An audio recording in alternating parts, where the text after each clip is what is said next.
ফাঁসিদেবা গঙ্গারাম চা বাগানে ঢোকার মুখেই ভাঙল রাস্তা।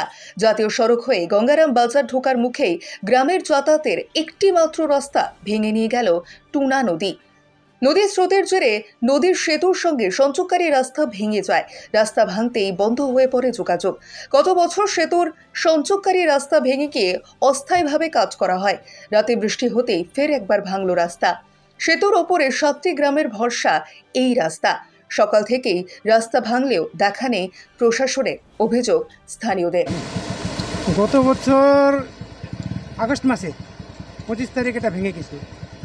আমরা কিন্তু তখন সবার থেকে আশ্বাসন পেয়েছিলাম যে হয়ে যাবে, এটা বক্স কালভার্ট করা হবে, অসুবিধা নাই, আমরা করে দেব। মহকুমা পরিষদ থেকে আশ্বাসন পেয়েছিলাম, বিডিও অফিস থেকে পেয়েছিলাম, কিন্তু কিচ্ছু হলো না। এখানে ধরেন 3-4টা বড় বড় স্কুল আছে, গঙ্গারাম হাট আছে, 8 থেকে 10,000 আদিবাসী ছাত্রছাত্রীরা এই রাস্তায় স্কুল পঠন পাঠন করার জন্য যায়। Saint Peter, saint Mary's school আছে, নওজুন হাসপাতাল আছে। আমাদের গঙ্গারাম বাজারটা এদিকার 4-5টা বাগানের মধ্যে একটাই বড় বাজার, সপ্তাহে একদিন রোববার দিন হয়, সেটাও কিন্তু ভেস্তে গেল। এখন ছাত্রছাত্রীরা কালকে দিকে যে স্কুল যেতে পারবে না, এই রাস্তায় একটা শিওর।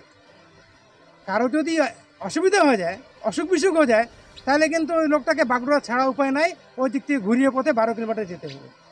গতবার এখানে এত বড় সমস্যা হওয়ার পরে কিন্তু আমাদের প্রশাসনিক কোনো সহযোগিতা পেলাম না। লাস্টে প্রধান অফিস থেকে প্রধান সাহেব আসে কিছু মিশালি দিয়ে আপাতত চলার মতন করেছিলেন, কিন্তু আমরা জানি এটা থাকবে না। তবে শুনছিলাম যে না, এটা হয়ে যাবে, বর্ষার আগে হয়ে যাবে। হলো তো এত কিছু না, আর একটা প্রথম বর্ষায় কিন্তু এটা শেষ। এবং বর্ষা তো ইদানিং শুরু হয়েছে। আজকে তো বাজারের দিন, বাজার বসবে কোথায়? বাজার তো ওই মাঠেই বসতেছে, মানে ধরুন 1 বছর 1.5 বছর হয়ে গেল, বাজার তো মাঠেই বসতেছে। লোক যাতায়াত কী করে বাজারটা কী করে হবে জানি না। আপনার নাম? সুদামা সাহা।